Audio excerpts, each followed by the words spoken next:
Welcome to special analysis. నేను రమ్మ మండవ. ఈరోజు అనాలిసిస్లో భాగంగా మనం ఒక టైటిల్ పెట్టున్నాం అనాలిసిస్కి. లోకేష్తో కేటీఆర్ సీక్రెట్ భేటీ అంటూ కూడా సామా రామ్మోహన్ చాలా కీలకమైన కామెంట్స్ చేశాడు. సామా రామ్మోహన్ కాంగ్రెస్లో కీలక నేతగా ఉన్నారు. ఆయన మంచి యంగ్ లీడర్గా ఎక్స్పోజ్ అవుతూ వచ్చారు, లాయర్ కూడా ఆయన.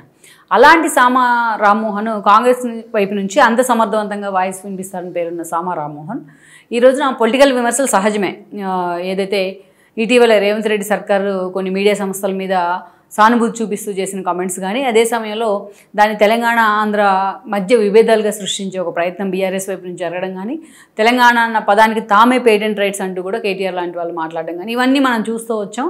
ఇది ఒక పొలిటికల్ ఎజెండాలో భాగమనో, లేకపోతే రేవంత్ రెడ్డిని అడ్డం పెట్టుకునో, రేవంత్ రెడ్డి ప్రభుత్వాన్ని టార్గెట్ చేయాలనో, చంద్రబాబు నాయుడిని టార్గెట్ చేయడం దాంట్లో ఒక పొలిటికల్ ఎజెండాలో భాగమనే అందరూ అనుకోవచ్చు. అది సహజం కూడా. ఎందుకంటే ఈరోజు బీఆర్ఎస్కి ఒక వాయిస్ కావాలి. ఇన్ని రోజులుగా దాదాపు సంవత్సరంన్నర కాలంగా ఏదైతే పూర్తిగా ఫామ్ హౌస్కే పరిమితమైన కేసీఆర్ ఈరోజు జనంలోకి రావాలంటే ఆయనకు ఒక వాయిస్ కావాలి. సో వాయిస్ కావాలంటే తెలంగాణకి తానే జాతిపితాని గతంలో ఎలాగైతే ఆయన ఎక్స్పోజ్ చేసుకుని పోర్ట్రైట్ చేసుకున్నారో అలాగే మరోసారి ఎక్స్పోజ్ చేసుకోవాల్సిన అవసరం ఈరోజు బీఆర్ఎస్కి ఉంది. సో అలాంటి ఒక సాలిడ్ ఎవిడెన్స్ ఒక పనికిమాలిన కొన్ని ఛానల్స్, కొన్ని మీడియా థంబ్నెయిల్స్ వల్ల ఈ రోజున ఆ పరిస్థితి వచ్చింది. ఆంధ్ర తెలంగాణ అనే డివిజన్ ఈవెన్ తెలంగాణ ఉద్యమ సమయంలో కూడా లేదు. దురదృష్టవశాత్తు ఆ రోజు ఆంధ్ర తెలంగాణ జర్నలిస్టులు కానీ, సీనియర్స్గా మాలాంటి జర్నలిస్టులు కానీ చాలా కలిసిమెలిసే పనిచేసాం. పిల్లలు చనిపోతూ ఉంటే ఎంతో భవిష్యత్తున్న పిల్లలు తెలంగాణ ఉద్యమాన్ని కూడా స్వాగతించాం. అలా అని సమైక్యాంధ్ర కోసం ప్రాణాలు తీసుకుంటుంటే వద్దని చెప్పాం. సో అలాంటిది అప్పుడు కూడా అంత కాన్ఫ్లిక్ట్ రాలేదు. ఈవెన్ తెలంగాణ ఏర్పడిన తర్వాత 10 ఏళ్ల పాటు కేసీఆర్ సీఎంగా ఉన్నారు. మీడియాని ఎన్నోసార్లు అవమానించే ప్రయత్నం చేశారు ఆయన. క్వశ్చన్ అడిగితే ఇంకిత జ్ఞానం లేదా అంటూ జర్నలిస్ట్ని అవమానించారు. నోరెత్తి క్వశ్చన్ చేసిన పరిస్థితి ఆ జర్నలిస్టులకు లేదు. ఈ రోజున ఇలాంటి జర్నలిస్ట్ మాట్లాడుతూ ఉన్నారు చాలామంది. అది కూడా తెలంగాణ ఆంధ్ర కాన్ఫ్లిక్ట్ తీసుకొచ్చే ప్రయత్నం జరుగుతుంది. పొలిటికల్ లీడర్స్ వరకు, పొలిటికల్ పార్టీస్ వరకు అది పరిమితం అయితే ఓకే అనుకోవచ్చు. కానీ జర్నలిస్టుల మధ్య కూడా అలాంటి విభేదాలు కొంతమంది పనికిమాలిన ఛానల్స్ వల్ల, కొన్ని పనికిమాలిన థంబ్నెయిల్స్ వల్ల, జర్నలిస్టు అని చెప్పుకునే కొన్ని రాబందుల వల్ల ఇలాంటి ప్రయత్నం అయితే జరుగుతూ వస్తుంది. దాన్ని మనం ఎవరైనా సరే ఖండించాల్సిందే. అలాంటి దిక్కుమాలిన థంబ్నెయిల్స్ కేటీఆర్ మీద పెట్టినా, లోకేష్ మీద పెట్టినా, లేకపోతే రేవంత్ రెడ్డి మీద పెట్టినా, వాళ్ళ ఫ్యామిలీ మీద పెట్టినా, ఎవరి మీద పెట్టినా అలాంటి థంబ్నెయిల్స్ ఖండించాల్సిందే. ఇంకా ఎంతో కొంత జర్నలిజం మిగిలి ఉంది అనడానికి ఈ ఖండన లాంటివి ఒక ఉదాహరణలు అనుకోవచ్చు. సో ఇలాంటి సందర్భంలో పొలిటికల్ విమర్శలు చేయడము, చంద్రబాబు నాయుడిని అడ్డం పెట్టుకుని రేవంత్ రెడ్డిని టార్గెట్ చేయడమో, లేకపోతే రేవంత్ రెడ్డిని అడ్డం పెట్టుకుని చంద్రబాబు నాయుడిని టార్గెట్ చేయడమో ఇది కామనే. సో ఈరోజు చాలా సీరియస్గా ఏదైతే ఆ మీడియా ఎపిసోడ్ ఎప్పుడైతే వచ్చిందో, కేటీఆర్ ఫోన్ ట్యాపింగ్ ఎపిసోడ్లో ఆయన ఇన్వాల్వ్మెంట్ని చాలా దురుద్దేశపూర్వకంగా చిత్రీకరిస్తూ కొన్ని థంబ్నెయిల్స్ పెట్టినాయి కొన్ని ఛానల్స్. చాలా దారుణంగా శాటిలైట్ ఛానల్స్ అని చెప్పుకునే ఛానల్స్ వినడానికి కూడా, చూడడానికి కూడా ఏదైతే అసహ్యం కలిగించేలాగా కొన్ని థంబ్నెయిల్స్. దానికి ప్రతిఫలంగానే ఆవేశంగా బీఆర్ఎస్ శ్రేణులు వెళ్ళి ఒక టెంపో మెయింటైన్ చేసి ఒక లీగల్గానో లేకపోతే ఇంకో రకంగానో ఫిర్యాదుకు వెళ్లకుండా అంతే సీరియస్గా వాళ్ళ మీద దాడి చేసే ప్రయత్నం జరిగిన తర్వాత దీన్ని ఎప్పుడైతే ఇదంతా చంద్రబాబు నాయుడు ఆధ్వర్యంలో జరుగుతుంది అని చెప్పి దీన్ని ఒక తెలంగాణ ఆంధ్ర ఇష్యూలకు పోర్ట్రైట్ చేసే ప్రయత్నం జరుగుతోంది. ఈ క్రమంలోనే రేవంత్ రెడ్డి, చంద్రబాబు ఒక తానులో ముక్కలే అనే అంశాన్ని మరోసారి బీఆర్ఎస్ తెర మీదకి తీసుకొచ్చింది. జగదీష్ రెడ్డి లాంటి వాళ్ళు ఒక అడుగు ముందుకేసి మరి మిగతా ఛానల్స్ని కూడా ఆయన బెదిరించే ప్రయత్నం చేశారు. దానికి అందరూ రిటార్డ్ అయితే ఇస్తూ ఉన్నారు. ఇదంతా ఒక రాజకీయ ఏదైతే గేమ్లో భాగమని మనం అనుకోవచ్చు. కానీ ఈ పొలిటికల్ ఎపిసోడ్ ఇంత హీట్లో ఉన్న సమయంలోనే సామా రామ్మోహన్ రావు లాంటి వాళ్ళు ఈరోజు కొన్ని కీలకమైన కామెంట్స్ చేశారు. బయటికి మాత్రం చంద్రబాబు నాయుడు తిరుగుతూ ఉంటారు. బట్ ఏదైతే లోకేష్ మంత్రి అయిన తర్వాత, కూటమి ప్రభుత్వం ఏర్పడిన తర్వాత, అంటే చంద్రబాబు నాయుడు సీఎం అయిన తర్వాత లోకేష్, కేటీఆర్ పలుసార్లు రహస్యంగా భేటీ అయ్యారు. అంతేకాదు మా దగ్గర ఎవిడెన్స్ కూడా ఉన్నాయంటూ కూడా ఆయన మాట్లాడడం జరిగింది. ఈరోజు ఒక రాష్ట్రంలో అధికారంలో ఉన్న ఒక పార్టీకి రిప్రజెంట్ చేస్తూ ఉన్న ఒక వ్యక్తి ఆ స్థాయిలో కొన్ని కామెంట్స్ చేయడం, అది కూడా ఎవిడెన్స్ మా దగ్గర ఉంది, ప్రూఫ్ కూడా చూపిస్తాం అన్నట్టుగా మాట్లాడడం అంటే అది మామూలు విషయం కాదు. ఇక్కడే అసలు లోకేష్తోని కేటీఆర్ ఎందుకు భేటీ అయ్యారు? కేటీఆర్, లోకేష్ మధ్య నిజంగానే ఆ స్థాయిలో బాండింగ్ ఉందా? గతంలో కూడా ఒకరిపై ఒకరు అసలు యాక్చువల్గా లోకేష్ లాంటి వాళ్ళు, చంద్రబాబు నాయుడు లాంటి వాళ్ళు బీఆర్ఎస్ని విమర్శలు చేయకపోయినా ఆ స్థాయిలో ఏదైతే కేటీఆర్ కానీ, హరీష్ కానీ, కేసీఆర్ కానీ అటు చంద్రబాబు నాయుడిని, లోకేష్ని టార్గెట్ చేస్తూ వచ్చారు. అయితే చంద్రబాబు నాయుడు ఎక్కువగా టార్గెట్ చేస్తారు. బట్ లోకేష్ని కూడా ఎప్పుడు ఏ సందర్భంలో ఆయన వదిలే ప్రయత్నం అయితే చేయలేదు. సో అలా అంత వాళ్ళిద్దరూ కూడా, ఎందుకంటే జగన్మోహన్ రెడ్డికి కేసీఆర్ అనుకో అత్యంత సన్నిహితులు కాబట్టి ఆబ్వియస్గా శత్రువు మిత్రుడు అన్నట్టు, అదేవిధంగా ఆ మిత్రుల మధ్య శత్రువు దూరినట్టు చంద్రబాబు నాయుడిని ఎప్పుడూ టార్గెట్ చేస్తూనే ఉండేవాళ్ళు. సో ఆ క్రమంలోనే లోకేష్కి అండ్ దెన్ ఏదైతే కేటీఆర్కి మధ్య అంత సీరియస్గా బాండింగ్ ఉంటుందని కూడా ఎవరు అనుకోరు. కాంటెంపరీ పాలిటిక్స్ మీద అంత సీరియస్గా ఫోకస్ ఉన్న వాళ్ళు కానీ, సీనియర్ జర్నలిస్టులు కానీ, సీనియర్ అనలిస్టులు కానీ ఎవరు కూడా అనుకోరు. కానీ ఈరోజు రామ్మోహన్ రెడ్డి చేసిన కమెంట్స్ తర్వాత నిజంగానే లోకేష్ అండ్ ఏదైతే కేటీఆర్ భేటీ అయ్యారా అన్న చర్చ జరుగుతోంది. దీనిలో ఎంతవరకు వాస్తవాలు ఉన్నాయనేదే ఈరోజు మనం పెట్టిన థంబ్నెయిల్. ఇప్పటికిప్పుడు భేటీ అయ్యారా అంటే భేటీ అయ్యారు అని మనం చెప్పలేం, కానీ మనకి దగ్గర భేటీ అయిన ఎవిడెన్స్ లేదు. బట్ రామ్మోహన్ దగ్గర ఉంటే ఆయన బయట పెట్టి తీరాల్సిందే. అయితే గతంలో మాత్రం వాళ్ళిద్దరి మధ్య కొంత సన్నిహిత సంబంధాలే ఉన్నాయి. మనం చూసుకుంటే 2014లో అంతకంటే ముందుగా తెలంగాణ ఉద్యమం పీక్లో ఉన్నప్పుడే అమెరికా నుంచి కేటీఆర్ కానీ కవిత కానీ ఎంట్రీ ఇచ్చారు. దెన్ అదే సమయంలో రాష్ట్ర విభజన జరిగిన సందర్భంలోనే లోకేష్ కూడా అప్పటికి ఆయన యుఎస్లో చదువు పూర్తి చేసుకొని అక్కడే జాబ్ చేస్తూ ఉన్నారు. అప్పుడే ఎంట్రీ ఇవ్వడం కూడా జరిగింది రాజకీయాల్లోకి. ఆయన కార్యనిర్వాహక అధ్యక్షుడు అయితే ఈయన ప్రధాన కార్యదర్శి కూడా అయ్యారు. తర్వాత కేటీఆర్ ఎమ్మెల్యేగా పోటీ చేసి కేసీఆర్ క్యాబినెట్లో ఫస్ట్ క్యాబినెట్లో మంత్రి కూడా అవ్వడం జరిగింది, ఐటీ మినిస్టర్గా. అయితే లోకేష్ అప్పటికి పోటీ చేయలేదు 2014 ఎన్నికల్లో. బట్ కొద్ది రోజులకే చంద్రబాబు నాయుడు నిజంగా కేటీఆర్ని చూసి ఇన్ఫ్లుయెన్స్ అయ్యాడా, లేకపోతే ఏదైతే కేసీఆర్ని చూసి ఇన్ఫ్లుయెన్స్ అయ్యారో కానీ తన కొడుకు ఎమ్మెల్సీ ఇచ్చి ఆయన మంత్రిని చేయడం జరిగింది, సేమ్ ఐటీ మినిస్టర్గా. ఇద్దరు పోటాపోటీగా డెవలప్మెంట్ మీద ఫోకస్ పెట్టేవాళ్ళు. కమ్యూనికేషన్ బాగానే ఉంది. ఇద్దరు ఏజ్లో కేటీఆర్ పెద్దవాడైనా లోకేష్ కంటే, బట్ పాలన విషయంలో కావచ్చు, తమ శాఖల మీద ఫోకస్ పెట్టే విషయంలో కావచ్చు, ఎప్పుడు వాళ్ళు ఎన్నో అవార్డులు కూడా కొల్లగొట్టారు, కమ్యూనికేషన్ విషయంలో కావచ్చు. సో అప్పుడు కేసీఆర్ కూడా అంతే సంబంధం ఉండేది చంద్రబాబు నాయుడుతో. గతంలో ఆయనతో విభేదించి బయటకు వచ్చి పార్టీ పెట్టినా అదే చంద్రబాబు నాయుడుతో 2009లో ఆయన మహాకూటమిని ఏర్పాటు చేశారు, లెఫ్ట్ పార్టీలను కూడా కలుపుకొని. అప్పుడు ఒక బెటర్ ఎక్స్పీరియన్స్ ఎదురైంది. బట్ 2014లో మాత్రం ఆ రోజు ఎన్డీఏలో చేరి చంద్రబాబు నాయుడు పోటీకి వెళ్ళిన క్రమంలో జనసేనలో కూడా కలుపుకొని తర్వాత ఆయన సీఎం అయిన తర్వాత అమరావతిని రాజధానిగా తీసుకొచ్చారు.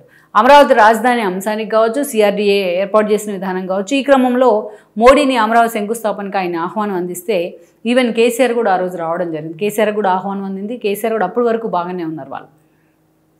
అంత ఒక బాండింగ్ అయితే ఉండింది. ఆ రోజు కేసీఆర్ కూడా అమరావతి అభివృద్ధి చెందాలి తెలంగాణ లాగా, హైదరాబాద్ లాగానే ఆకాంక్షించారు. అప్పుడు బాగానే ఉంది పరిస్థితులు.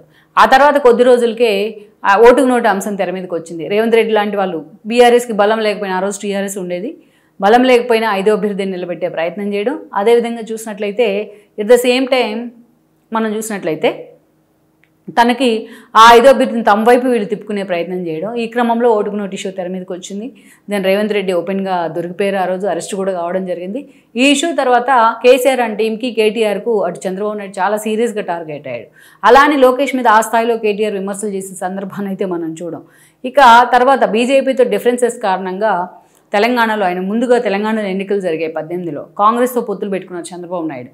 అమరావతి మిగతా రాష్ట్రాలతో పాటు కంపేర్ కావాలంటే ఏదో ఒక పార్టీతో పొత్తుండాలని చంద్రబాబు నాయుడు భావించారు ఆ రోజున. దానిలో భాగంగానే ఆ రోజు కాంగ్రెస్తో పొత్తులు పెట్టుకుని రాహుల్ గాంధీతో కలిసి తెలంగాణలో ప్రచారం చేశారు. ఇది నిజంగానే బీఆర్ఎస్ ఊహించిన పరిణామం. నిజానికి ఆ రోజు ముందస్తు ఎన్నికలకు వెళ్ళడానికి కేసీఆర్కి పెద్ద వైబిలిటీ లేదు, పెద్ద రీజన్ లేదు. అలాంటి సందర్భంలో చంద్రబాబు నాయుడు కాంగ్రెస్ పొత్తును ఒక బూచిగా చూపిస్తూ, ఒక సెంటిమెంట్ అస్త్రంగా చూపిస్తూ ఆ రోజు కేసీఆర్ అనుకో ప్రచారం చేశారు. మళ్ళీ ఆ పార్టీ అధికారంలోకి వచ్చింది. అధికారంలోకి వచ్చిన తర్వాత చాలా సీరియస్గా రిటర్న్ గిఫ్ట్ పేరుతోనే ఆయన టార్గెట్ చేయడం జరిగింది చంద్రబాబు నాయుడిని. బట్ లోకేష్ కొడుకు కోసం ఎంత దూరమైన వెళ్తారని విమర్శలు చేశారు, కానీ లోకేష్ నా స్థాయిలో కేటీఆర్ విమర్శించిన సందర్భం అయితే లేదు. వాళ్ళిద్దరి మధ్య ఫస్ట్ నుంచి ఆ రిలేషన్ కానీ, ఆ బాండింగ్ కానీ కొద్దిగా అంతే ఒక వేవ్ లెంత్ అయితే మెయింటైన్ చేస్తూ వచ్చారన్న చర్చ అయితే ఎప్పటి నుంచో ఉంది. అయితే ఆ తర్వాత జగన్మోహన్ రెడ్డి సీఎం కావడంలో అటు కేసీఆర్ కానీ ఇటు బీజేపీ కీలక పాత్ర పోషించారు. జగన్మోహన్ రెడ్డి 23 సీట్లకే పరిమితమయ్యారు. దెన్ కేసీఆర్ కానీ జగన్ కానీ వాళ్ళిద్దరి మధ్య ఉన్న బాండింగ్ కానీ, ఆడింది ఆటగా పాడింది పాటగా 5 ఏళ్ళు వాళ్ళు కొనసాగించిన పరిపాలన కానీ మనకు తెలుసు. దెన్ ఆ పరిణామాల్లో చంద్రబాబు నాయుడు పేరు ఎప్పుడు వచ్చినా కేసీఆర్ అంతే టార్గెట్ చేసేవాళ్ళు. జగన్మోహన్ రెడ్డి పాలనని గతంలో చంద్రబాబు నాయుడు పాలనకి కంపేర్ చేస్తూ ఎన్నోసార్లు మాట్లాడిన సందర్భాలు ఆయన ఉన్నాయి. కానీ కేటీఆర్ విషయానికి వచ్చినప్పుడల్లా హైటెక్ సిటీ గురించి, సైబరాబాద్ గురించి మాట్లాడాల్సి వస్తే ఆయన చంద్రబాబుని పొగిడిన సందర్భాలు ఉన్నాయి.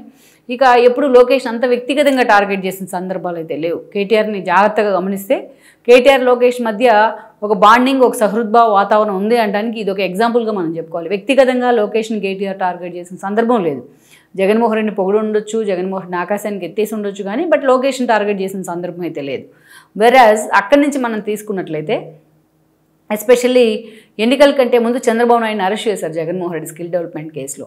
ఆ రోజు అరెస్ట్ చేసిన తర్వాత అనేక రకాలుగా ఏదైతే తెలంగాణలోంచి ఐటీ ఎంప్లాయీస్ కానీ చంద్రబాబు నాయుడు వల్ల లాభపడ్డోళ్ళు కానీ రోడ్డు మీదకి వచ్చే ప్రయత్నం చేశారు. అప్పుడు కేటీఆర్ చాలా హ్యూమిలేటింగ్గా మాట్లాడారు. దాన్ని ఒక జోక్గా అభివర్ణిస్తూ ఆ రోజు ఆయన గేల్ చేసే విధంగా చంద్రబాబు నాయుడు అరెస్ట్ని మాట్లాడారు.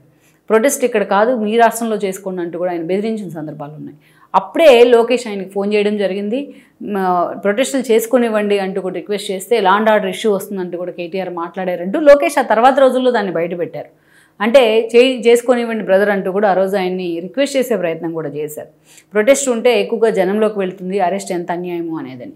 బట్ ఆ రోజు కేటీఆర్ మాత్రం అందుకు అప్రూవ్ ఇవ్వలేదు. వాళ్ళిద్దరి మధ్య అంటే ఆ స్థాయిలో ఫోన్లో మాట్లాడుకునేంత బాండింగ్ అయితే ఉంది. ఆ తర్వాత తాను ఏదైతే జైలు నుంచి బయటకు వచ్చిన తర్వాత చంద్రబాబు నాయుడు జైల్లో ఉంటే ఆ ఏజ్లో ఆయన అరెస్ట్ చేసిన తప్పని కేసీఆర్ కానీ హరీష్ రావు ఎక్కడా ఖండించలేదు. బట్ చంద్రబాబు నాయుడు జైలు నుంచి బయటకు వచ్చిన తర్వాత ఇదే కేటీఆర్ అధికారానికి దూరం అయ్యి ఆ ఫ్రస్ట్రేషన్లో పడి ఏదైతే తుంటి విరక్కొట్టుకుంటే రేవంత్ రెడ్డితో సహా చంద్రబాబు నాయుడు కూడా వెళ్ళి పరామర్శించడం జరిగింది. చాలామంది చంద్రబాబు నాయుడు అభిమానులు, కాంగ్రెస్ని గెలిపించిన టీడీపీ అభిమానులు చాలామంది బాధపడ్డారు. ఆ రోజు హట్ అయ్యారు కూడా. అయినా చంద్రబాబు నాయుడు తన పందాల్లోనే తాను వెళ్ళారు, పరామర్శించారు కూడా. సో ఇక ఆ తర్వాత చూస్తే కూటమి అధికారంలోకి వచ్చిన తర్వాత అటు కూటమికి కానీ అటు లోకేష్ మంత్రి పదవి తీసుకున్న తర్వాత కేటీఆర్ లాంటి వాళ్ళు ఆయన కాంగ్రెస్ కూడా చెప్పడం జరిగింది. సో ఆ బాండింగ్ అయితే అధికారంలో ఉన్నా లేకపోయినా గత పరిచయాలు కావచ్చు, ఆ బాండింగ్ అయితే అలాగే కొనసాగుతూ వస్తుంది. కానీ వేరేజ్ ఈరోజు ఎంపీ ఎన్నికల్లో కూడా జీరోకి పడిపోయింది టీఆర్ఎస్. సో ఆ భవిష్యత్తు ఏంటనేది ఒక ప్రశ్నార్థం. ఒకవైపు కవిత అరెస్టు ఆ షాక్ నుంచి ఇంకా కోలుకోలేదు వాళ్ళు, ఆమె విడుదలైనప్పటికీ ఆమె కూడా ఇంకా ఆ పార్టీలో కూడా మంట పెట్టే ప్రయత్నం చేస్తూ ఉంది. ఇంకోవైపు మనం చూసినట్లయితే ఫోన్ ట్యాపింగ్ ఇష్యూ, ఫార్ములా 1 రేస్లో కేటీఆర్కి నోటీసులు, ఫోన్ ట్యాపింగ్ ఇష్యూలో కాళేశ్వరం ఇష్యూలో కేసీఆర్కి నోటీసులు, వాళ్ళు విచారణకు కూడా రెడీ అవుతున్న పరిస్థితి. ఇలాంటి సందర్భంలో రేవంత్ని టార్గెట్ చేయాలి అంటే ఏదో ఒక ఇష్యూ కావాలి, అందుకు చంద్రబాబు నాయుడు పేరు తీసుకురావాల్సిన పరిస్థితి ఉంది. అందుకే ఈరోజు కాంగ్రెస్ని చాలా సీరియస్గా ఈ విషయంలో కేటీఆర్ అనుకో టార్గెట్ చేస్తూ ఉన్నారు, కేసీఆర్ అనుకో టార్గెట్ చేస్తూ ఉన్నారు. ఇన్ని రోజులుగా వాయిస్ లేని బీఆర్ఎస్కు పనికిమాలిన కొన్ని ఛానల్స్ వాయిస్ ఇచ్చే ప్రయత్నం చేశాయన్నమాట. ఆంధ్ర తెలంగాణ అనే కాన్ఫ్లిక్ట్ మళ్ళీ వచ్చే ప్రయత్నం చేస్తుంది.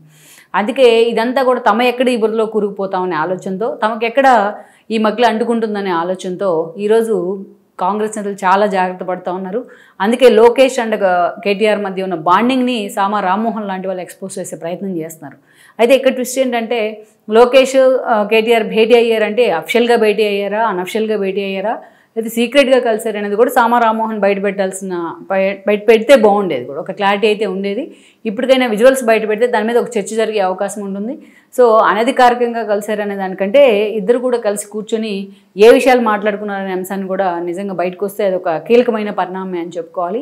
మొత్తానికి ఈరోజు దీన్ని ఒక రాజకీయ కోణంలో కూడా చూడొచ్చు. ఈరోజు తాము చంద్రబాబు నాయుడు శిష్యులమనో చంద్రబాబు నాయుడు ఫాలోయర్స్ అనో తెర మీదకి వస్తున్న ఒక ప్రచారాన్ని ఖండించేందుకే కాంగ్రెస్ ఈ వాదనని తెర మీదకి తీసుకొస్తుందని కూడా ఒక పొలిటికల్గా చర్చ జరుగుతోంది. బట్ లోకేష్ అండ్ కేటీఆర్ భేటీ అయినా భేటీ కాకున్నా, ఒకవేళ నిజంగానే భేటీ అయ్యి డిస్కస్ చేసినా పెద్ద అదేమి ఒక రేవంత్ రెడ్డి ప్రభుత్వాన్ని దించడానికో లేకపోతే రేవంత్ రెడ్డి ప్రభుత్వాన్ని కోల్దోయడానికో అదొక కారణంగా మనం భావించాల్సిన అవసరం లేదని చెప్పుకోవచ్చు. ఈ వీడియో మీకు నచ్చినట్లయితే please share, like and subscribe.